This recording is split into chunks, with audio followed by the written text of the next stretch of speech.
Another shooting today. A church shooting. A school shooting. A school shooting for children preschool to 8th grade. Safely in their church, safely attending services, and the killer appears outside. Evidently does not enter the church, but shoots through the windows randomly at the people inside. It's reported that the shooter, the killer, once went to this school, was a student of the school. It's possible that his mother was once worked for the school and since retired. So he may have had access to the school, had knowledge about the school, other things, who knows. What the reasons were, there is no why. There doesn't seem to be any reasons. And so one must wonder, of the 17 injured and the 2 deaths, my goodness, could any of this have been helped? Could any of it have been stopped? Well, I'm J.B. Heron. I'm with the Old School Gun School. And we have some information coming up in very short order talking about that first 30 seconds. What happens during the first 30 seconds during a shooting? Makes all the difference in how it turns out. So if there's nobody there to rescue, then the guy with a gun has full control of whatever goes on. If there is a savior inside, a warrior, someone who can step up and fight back, oftentimes they don't happen at all, because the killers are looking for unopposed violence. They want to be able to do what they do, and they don't want to get hurt doing it. And so they want to carry out what they want to carry out if nobody can fight back. And history shows if there's somebody there that can fight back, then that ends the shootings. And so maybe that's the only answer.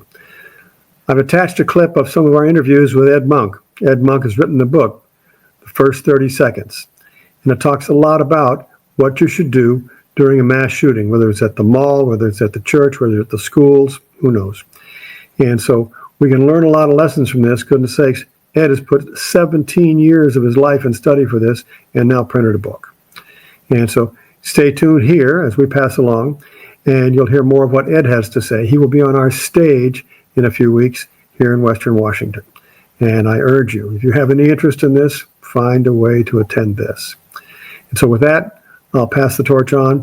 And here comes the intros to myself, as well as Ed, and listen here on his views of what might be done in those first 30 seconds afterwards. Hello, I'm J.B. Heron with the Old School Gun School. I'm lead instructor.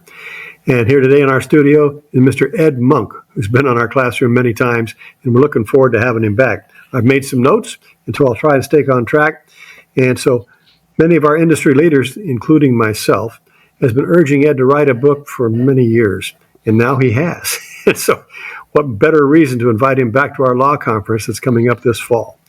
And so Ed will be there in person to teach from the book and go much deeper dive than we can do here online or that you could do in print on the book. And so if you're interested in the topic, this will be it. And the topic is the active shooter problem. And boy, it hasn't been around forever. You know, when I was growing up, none of us boys decided it was a good idea to shoot up the school. And we didn't shoot up the church. We didn't shoot up the malls. We just didn't do it. So why are things different now? So we hope to get some information on that as Ed joins us on our conference this fall. And so we plan to bring the book there. So we'll have books there for everybody. And in writing such a book, Ed, that's a ton of work, for goodness sakes. So at the Urban Self-Defense Conference this year, everybody will get the information firsthand from Ed. So there'll be time to talk to him, time to get some questions answered. You'll go away with a lot of good, solid information that would be impossible to get in any other format. And so plenty of time to talk with Ed and to get those questions answered. And so, Ed, glad to have you back again, buddy. And so what do you plan on bringing with you when we start talking about this topic of the active shooter problem? What can you tell us about that? Well, what I'm going to bring is my 17 years of research on the topic. I started researching this topic sheerly out of personal interest. Back in 2007, when I retired out of the Army after 20 years of being an armor officer, active duty, and then 10 days after that, started teaching public high school at a very good school. So I left a profession where day-to-day normal stuff we did was planning to do deadly violence against other humans while they were trying to do the same thing with us. That's what combat arms in the Army is. And then I plopped into public education where violence is not discussed, it's not planned for, it's not allowed. So on those first few days of being a teacher, there were the other teachers getting in processed before the kids showed up, where they're going over policies. And I was told, well, our policy, what we do if we have an active shooter, and this is 2007, so we've had school active shooters for 30 years at this point. Wow. What we do if we have an active shooter here is we announce it over the intercom, and all the teachers, what your job is to get all your kids in your classroom, pack them in the corner of your classroom in a really tight group, and just wait. And they didn't say this, but what I heard was, wait until he comes in your classroom and shoots you. And I thought, this is the craziest thing I've ever heard. We've had 30 years of school shootings. That's the dumbest private in the Army knows. If someone's coming to shoot you, you don't bunch up in a group and make yourself very easy to shoot. You spread out and make yourself a harder target. So that's why I started researching this. I'm like, why are schools having policies that are so bad? I mean, not only will they not help, but they'll hurt. Other than a teacher pulling their own pistol and shooting their own kids for the active shooter, you can't make a plan that's worse than gathering everybody up in a big group. So that's why I looked into this to try to figure out why. And it's just that they're not equipped, they're not mentally prepared, they're not trained to deal with violence. And they don't want these policies, they've been around for a while. And so we've seen them in use, and they're not working that well, are they? No. So again, you would hope after one or two absolute failures, they would say, hey, this is not working. If you throw a high fastball to a major league batter 3 different times at bat and he puts it over the left field wall every single time, you stop throwing him high fastballs. If a doctor is treating his patient with leeches and they keep dying, at some point you got to say leeches aren't the solution to this. But we've been at this over 40 years, and the majority, I would say 98% of public school policies in America now this aren't the words in their plan, but they're basically, their plan is, we're going to take some evasive measures, we're going to turn out some lights, lock some doors, but you can shoot as many of us as you can find until the cops get here. And that almost always ends up with a victim count in the 20s, 30s, or 40s, which is what the active shooter wants, because the reason most of them are doing this is to get famous. And you can't get famous shooting 1 or 2 people unless you shoot somebody. We're talking about the results could be 20 people get shot, 30 people, even more. Yeah. And so, a famous quote by Mark Twain, there's nothing to be learned from the second kick of the mule. When the first active shooter ever attacked a school and we weren't ready for it, you could forgive it.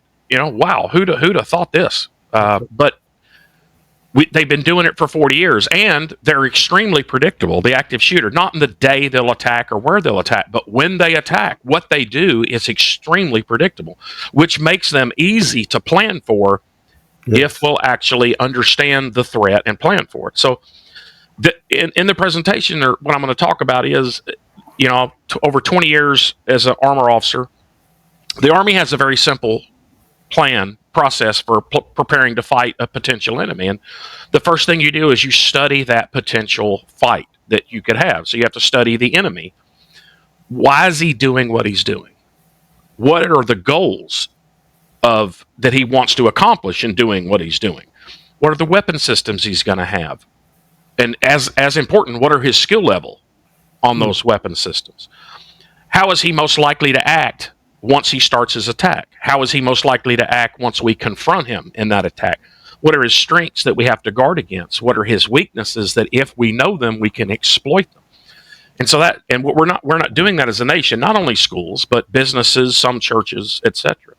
We just have these cookie cutter, bumper sticker slogans, one size fits all, lockdown drill, run, hide, fight, that get us killed on the day that he shows up. But by studying and knowing what the future attacks likely to be like because of past attacks, then we make the best plan to respond to that attack if he comes to us. And we don't want a plan, and that's what most schools have, a plan. We want the best plan. Oh, gosh, yes. And the best plan ends the violence in the least amount of time, which results in the fewest amount of casualties. We don't want a plan that passes the state inspection. So when the state comes down, show me your active shooter plan. Yep, you've got one. You passed the inspection. We want a plan that on the attack day will actually save the most lives and have the fewest people shot. And then once you have that plan, then step 3 is logical. You train your people how to execute that plan. And schools aren't doing that. They just have these bumper sticker slogans of run, hide, fights, lock doors for safety.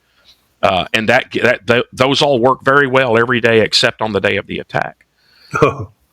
So when I started studying this, I didn't discover the cure for cancer. I didn't discover cold fusion. I didn't discover time travel. I just saw the math. It's very simple, easy math. Once he starts shooting, the active shooter, he's going to shoot a new person every few seconds. Wow. So the quicker we stop him, the fewer victims we'll have. And if you look at the average shoot rate of the average active shooter, he's going to shoot a new person every 3 to 5 seconds in that first minute. They come to a crowded public place to do these attacks. They don't go out in the middle of the desert, up on top of a mountain. They purposely come to a crowded public place where it's very easy, even for a low-skilled person with a gun. These people aren't John Wick. They're usually a kid that stole dad's gun that morning. But if you get a bunch of people all bunched up together, it's really easy to go from your first victim to your second victim to your third victim. Wow. So given the average shoot rate of an active shooter, the only way to have an expectation, a mathematical probability of a low victim count, which I kind of describe as single digit, 0 to 9, you have to stop him. The active shooter attack has to end within the first 30 seconds, because if you let it go beyond 30 seconds, he's going to get 10 or more people.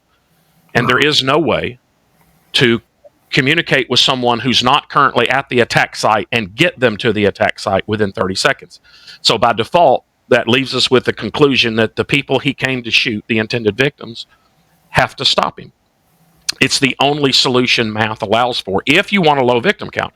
Now, if you're willing to tolerate 20 or 30 or 40 people shot, then just wait on a 911 call and the cops will eventually get here. But the cops are not the solution if you want a low victim count, because somebody has to feel safe enough to access a phone, make a 911 call. That has to generate a radio dispatch. Then the police that are dispatched have to travel there. And that includes cops on the property. I go to a lot of schools, and they say, well, we have a school resource officer. We have a cop here on the property, on the campus already. So we're safe. And I have to hurt their feelings and say, no, you're not. Because if it's a middle or a high school, your shooter is one of your own students who knows if you have an SRO and knows who the SRO is. So if the shooter thinks or knows the SRO's in one place, he's going to attack a different part of campus. He will attack in a different building, a different wing, a different floor, a different side of campus. So even though, yeah, you've got a cop there, that cop is not going to hear or see the first shot. So even that cop on your campus is going to have to wait on a radio call. And often, and I train this to cops, often it's not a call that says there is an active shooter in the west hallway. Columbine got told disturbance in the west parking lot. Disturbance. Santa Fe got told, hey, the fire alarm's going off in the art complex. Parkland got told somebody's setting off fireworks over near building 12. And then Arapahoe, the SRO got a frantic call on the school radio that said, James, we need you. James was his first name. Of course, that's not helpful because it didn't tell them what they needed him for or where they needed him. So even often when the SRO gets some kind of call, they don't really know what it is or where it is. And they eventually have to find it. And the time that takes, too many people get shot. And that's why we had 34 at Columbine, 38 at Uvalde, 28 at Sandy Hook. So everything about this is time and math. Everything comes back to time and math. And they'll say, well, we'll call 911 and wait on the cops. That's why we have cops. Well, the earliest you could expect a responding cop to arrive at an active shooter scene is within the 4th minute. And an average active shooter will have already shot over 20 people by the time that cop gets there. So it doesn't matter how well-trained, brave, and aggressive the cop that shows up is. That job's cop now is to try to keep it at 25 and not let it get to 30. And that's a 4-minute response time by law enforcement. Yeah, and that's after the first shot, and that would be miraculously fast. That's really fast. That would be miraculously fast. And how many deaths do we think, or how many people got shot? in 4 minutes? Within the fourth minute, there will be over 20 people by that time. There's almost always over 20 people shot before the cops get the radio call. There's almost always over 10 people shot before the first 911 call is heard by the first operator. And I'll show all this in the presentation, the timing. I'll play you some Andy Brown at Fairchild Air Force Base. That is a very powerful video that Andy Brown gave me. It's the fastest 911 call I know of from an active shooter attack heard by a 911 operator of that jurisdiction. 46 seconds. That's the fastest one I have data on. And then it only took that dispatcher 15 seconds to listen to that call and radio dispatch police. 15 seconds. That's extremely fast. And then Andy Brown pedaled his bike. He was on bike patrol as a cop. Pedaled his bike a quarter of a mile and shot the guy in a minute and a half. So he traveled there, engaged, and stopped the guy in a minute and a half from a quarter of a mile away. Unbelievably fast, brave, aggressive police response. And we still had 26 people shot. Andy did God's work. He was a hero, a brave, skilled hero, but he wasn't there at the hospital when the shooting started. So he kept it from getting to 30. And then, so that's what cops do when they arrive if they act correctly. It's extremely rare that the cops are there when the attack starts. Active shooters usually aren't that dumb or that unlucky when they do that. So this is all about time and math. Relying on the 911 call will almost always give you more than 10 and likely more than 20. We have to stop being an accomplice to our own murder and getting under tables, hiding in corners. It's helping the active shooter. We have to stop doing that, and we're not. In 1999 was the Columbine attack, which most people remember. Shot 34 people, the two shooters did. The majority of those victims were in the media center. And some people can remember the teacher in there was on the phone with the 911 operator, which was recorded. It was played a lot in the media. And that teacher interrupted her conversation with the operator to scream at her kids in the library, "Heads under the tables, kids, get under the tables, stay under the tables," which, as the shooters were coming down the hall towards the media center. And getting under the tables might be the right thing to do for a tornado or an earthquake. But if someone's coming into your room to shoot you, getting under tables that don't have tablecloths on them don't help us at all. And that was 1999. Well, 3 years ago in Uvalde, the exact same thing. The teacher told his kids when the shooting started outside his hallway, get under the tables, which has no value at all. In fact, it makes the shooter's job easier. We refuse to study the enemy, this coming threat of the active shooter, and get the best possible plan. We just keep having run, hide, fight, cookie cutter slogans. And I don't know why. It seems crazy. And again, in the presentation, I'll talk not only about schools, we'll talk about attacks at businesses, churches, government offices, outdoor locations, and we'll go into details and pull out lessons learned. But schools are so important for two reasons. One is the age of the victims, but two is that you are, in most states, parents are required by law to send their kids there. And so the government says you must, by penalty of criminal prosecution, you must send your kids to this school. And then they just refuse to protect them. They refuse to do what is the best possible thing to protect their kids. In fact, in some cases, they make them do stuff that puts them at greater danger. And that's some of the stuff that we'll look at. Sounds like you're bringing a lot of information and knowledge, and we'll see that in person this fall at our conference. Yeah. And so, and then you do this all over the United States. And so when you've done this in the past, what do you find is the biggest eye-opener for the students that come to see? What is that discovery thing? What do they, oh, now I get it. What do they find is an important topic to take away? From my point of view, surprisingly, of course, I've studied this for 17 years, but it's still surprising when people go, I never thought of the math before. I never thought of the time. I worked with a school down outside of San Antonio a couple of years ago, and they had armed staff. They had a very few armed staff. And they're like, we do these drills, and we can, no matter where we say this, made up active shooter in the drill, we always get to that location within 3 minutes. So we feel really good. And I'm like, well, at the 3 minute point, he will have probably shot 25 people. And when they saw that, they're like, oh man, Oh, wow. We never thought of that before. We never put the time to it before, and I don't know why people don't do that. It's just logical that he's going to start shooting and keep shooting. It's like a fire that breaks out in your kitchen. If you put it out 10 seconds after it starts, you'll have a whole lot less damage than if you back off, call 911, wait on the fire department to show up, put it off. The fire will get put out either way, but the quicker you stop this progression of shooting, the fewer victims you'll have. And I haven't talked to anybody yet that says they don't want fewer victims. Everybody says we want fewer victims. Everybody says when this attack starts, we want it to end immediately. But we have to make this huge jump from wanting the attack to end quickly with a low victim count to planning to cause it to end quickly with a low victim count. And very little difference in words there, but it's 180-degree out on how we approach it. And the problem is, especially with schools, they desperately want a nonviolent solution to a very violent problem, and that doesn't exist.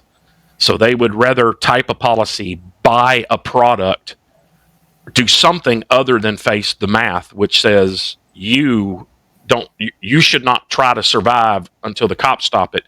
You should have it stopped. You should counterattack the active shooter like rabid wasp, and you should have it stopped before the first cop or ambulance gets on your property. In fact, you're already prepping and treating and possibly evacuating casualties. That's the only way to have an expectation of low victim count. Important stuff. And we're looking forward to hearing the details of this at our conference. And so thanks for joining me today.